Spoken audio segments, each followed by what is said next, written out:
KF-X는 텅 빈 깡통이다.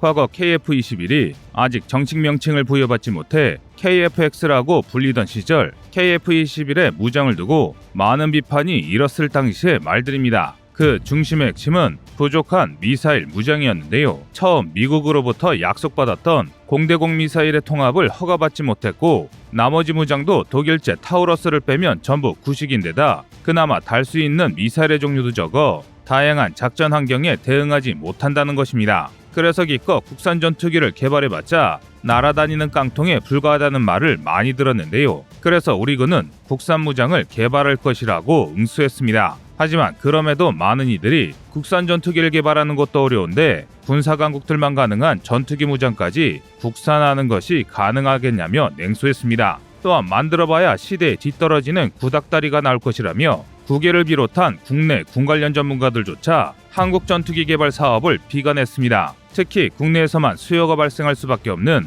국산 무장의 생산 단가가 낮을 리가 없으니 예산까지 낭비할 게 뻔하다는 것이었는데요. 그런데 엄청난 반전이 일어났습니다. 우리 군이 예상을 훨씬 뛰어넘는 첨단 무기들을 속속 공개하면서 부정적인 여론이 바뀌기 시작했습니다. 심지어 실물 테스트기까지 공개되면서 국내의 언론들은 한국의 기술력에 놀라워 있는데요. 이에 따라 KF-21 보라매 무용론이 순식간에 사그라들었습니다. 보라매가 상상 이상으로 다양한 무장을 장착할 수 있다는 게 밝혀졌기 때문입니다. 하지만 대다수 국민들은 보라매에 달린 미사일이 정확히 무엇이며 그것이 얼마나 강력할지 알지 못합니다. 그래서 준비했습니다. 오늘은 숱한 고난 끝에 마침내 성공한 대한민국의 강력한 창이 되어줄 KF-21 보라매 무장에 대해 알아보겠습니다.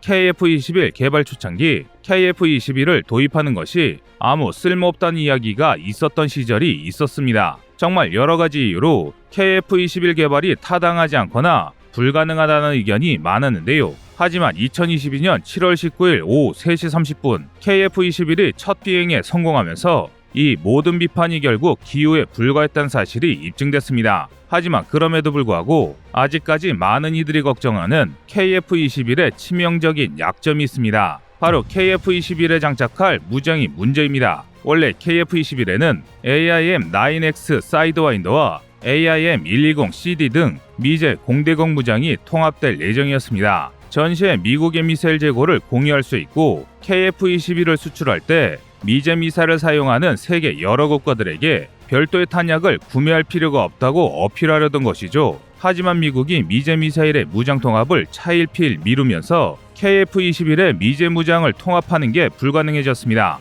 결국 KF-21이 달 수 있는 무장은 KGGB, GBU-12, 페이브웨이, 제이담처럼 복잡한 통합 절차가 필요하지 않은 항공폭탄 계통 무장 몇 가지와 이름은 공대지 미사일이지만 현대전에서는 거의 쓸모가 없는 AGM-65 매버릭, 아직은 쓸만하나 곧 부식무기 취급을 받을 AGM-84 하푼만 남게 됐는데요. 이 사실이 알려지자 많은 이들이 엔진 2개 달린 FA-50을 만들려고 8조 원을 쏟아붓느냐며 개발진을 모욕했습니다. 현대 전투기가 추구하는 것은 멀티롤 전투기입니다. 즉 제공우세 확보, 전장 차단, 공대함 타격, 근접 항공 지원 등 다양한 역할을 수행해야 할 미들급 다목적기가 필요하다는 것이죠. 그런데 새로 개발한 전투기가 오직 지상 공격만 가능하다면 수백억 원을 들여 구입할 의미가 없어집니다. 그런데 반전이 일어났습니다. 우리 개발진이 KF-21에 탑재할 수 있는 여러 무장의 개발 계획을 연이어 공개한 것입니다. 구체적으로는 MBDA 미테어와 함께 사용할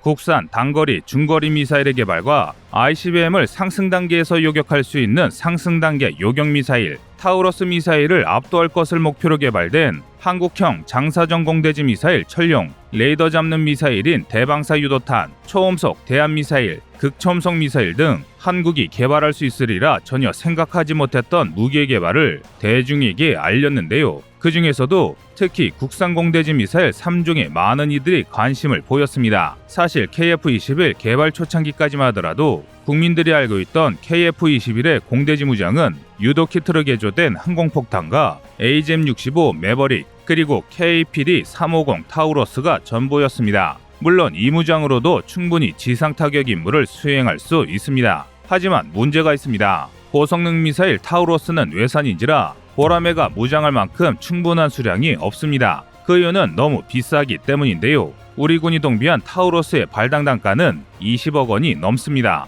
덤태기를 당한 것은 아닙니다. 이마저도 당시 경영위기를 겪던 타우러스사를 압박해 가격을 거의 반절로 깎아내린 성과였습니다. 하지만 그럼에도 불구하고 타우러스는 비쌌습니다. 원래 예정대로 당시 도입 예정이었던 미국의 제진 미사일을 도입했다면 발당 30억 원을 냈어야 했으니 이는 확실히 예산을 알차게 썼다고 칭찬해야 할 정도인데요. 하지만 이런 노력에도 불구하고 타우러스 미사일은 외산 미사일입니다. 한 번 쏘면 그만인 미사일인데다가 일정 간격으로 교체하는 소모품이라는 점을 생각하면 정비 소요 금액도 지속적으로 발생할 수밖에 없습니다. 그래서 현재 우리 군이 보유 중인 KPD-350 타우러스 미사일의 숫자는 약 260발입니다. 보유량이 260발인 이유는 국군이 유사시 북한에 위치한 700여 개의 핵심 시설을 타격할 때 공군에게 할당된 250여 개의 표적을 파기하기 위해 필요한 최소 수량이 250발이기 때문입니다. 그러니까 딱 필요한 만큼만 가지고 있는 것입니다. 하지만 아무리 우수한 미사일이라도 100% 명중률을 보일 수는 없습니다. 미사일을 운영하는 항공기가 추락하거나 장비가 오작동하는 등 여러 문제가 생길 수 있습니다. 뿐만 아니라 목표의 방어력이 예상보다 우수해 목표를 파괴하지 못할 수도 있습니다. 공군의 분석에 따르면 오발 등 여러 문제를 고려했을 때 최소 600발의 미사일이 있어야 250개의 핵심 목표를 완전히 파괴할 수 있다고 분석했습니다. 따라서 현재 공군이 확보한 260발의 장거리 공대지 미사일로는 군이 요구하는 수요를 전혀 충족할 수 없습니다. 게다가 KF-21 120대가 도입되면 타우러스 미사일을 달 수 있는 전투기가 59대에서 179대로 늘어납니다. 이래서야 출격 한 번이면 장거리 미사일이 모두 소진됩니다. 그리고 이렇게 미사일이 떨어지면 황당하게도 대당 최소 700억 원이 넘을 KF-21이 쓸 수 있는 지상 공격 수단은 구식 AGM-65 매버릭과 유도폭탄만 남습니다. AGM-65 매버릭은 1970년대 개발되어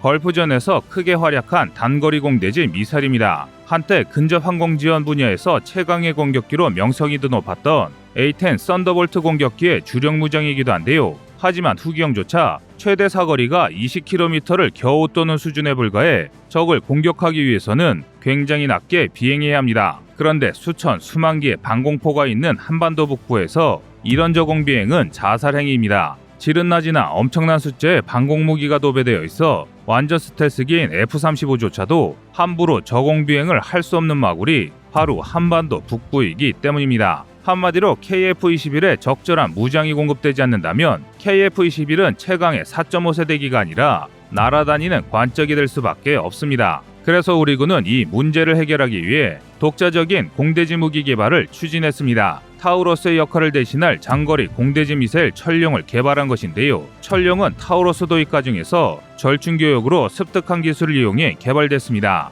2021년 9월 15일 여러 무기들과 함께 철룡 미사일의 항공기 분리시험 영상이 대중에 공개되면서 개발이 상당히 잘 진행되고 있음이 밝혀졌습니다. 철룡 미사일은 사거리가 500km에 달하는 타우러스 미사일을 적극 채용하면서 동시에 경량화에 성공해 타우러스보다 100km 더 긴 600km의 사거리를 확보했는데요. 이 정도면 대전에서 출격한 우리 전투기가 북한 전역을 타격권에 둘 수 있습니다. 심지어 탄도 중량은 바뀌지 않아 수십 미터의 철근 콘크리트를 뚫고 적의 지하 벙커를 파괴하는 타우러스의 막강한 위력을 그대로 갖췄습니다. 1차 양산 발당 가격은 타우러스와 비슷한 20억 원 내외인데요. 그러나 국산이라 국부 유출이 없고 수출이나 추가 생산을 통해 단가 하락이 가능합니다. 또 유지 보수와 전시 추가 생산에서 큰 이점을 가집니다. 군은 2031년까지 1차 양산분 210발을 확보한 뒤 문제가 없다면 추가 사업으로 필요 수량인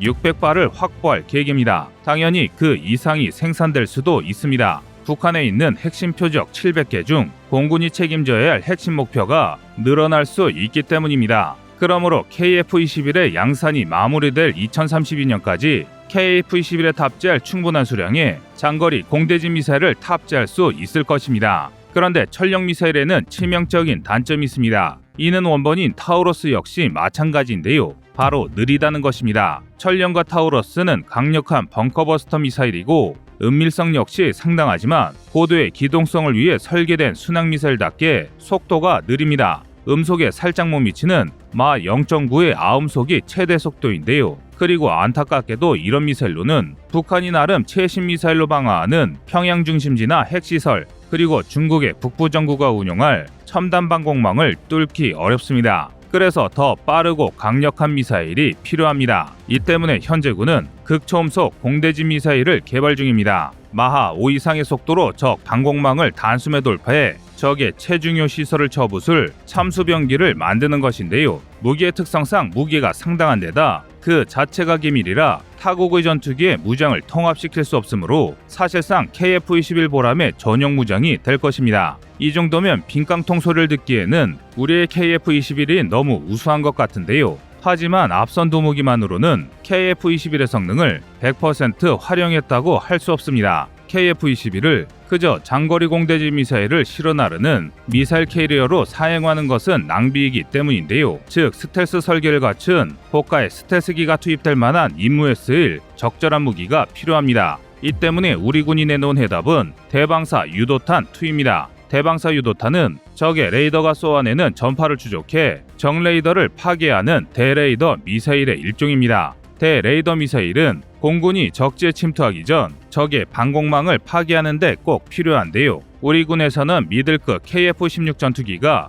AGM-88D 함미사일을 운영 중입니다. 그리고 KF-21이 KF-16처럼 다양한 임무를 수행하는 다목적 전투기라는 것을 고려할 때 KF-21에 사용할 대레이더 미사일을 확보하는 것은 선택이 아니라 필수입니다. KF-21 블록3 같은 완전한 스텔스기가 대레이더 미사일을 사용한다면 기습적으로 일시에 적 방공망을 무력화시킬 수 있는데요. 현재 우리 군이 개발 중인 대방사 유도탄의 경우 미국에서도 최신 사양인 AGM-88E AARGM과 이를 개조한 AARGM-ER42 정도의 성능을 목표로 개발 중입니다. 지금까지 KF-21에 운용될 여러 국산 무장에 대해 알아봤는데요. KF-21이라는 단순한 전투기를 만든 것이 아닙니다. 여러 국산 무기와 연계할 수 있는 자주 국방의 기틀이 될 대들보를 개발한 것입니다. 여러분의 생각은 어떠신가요? 이상 꺼리투브였습니다.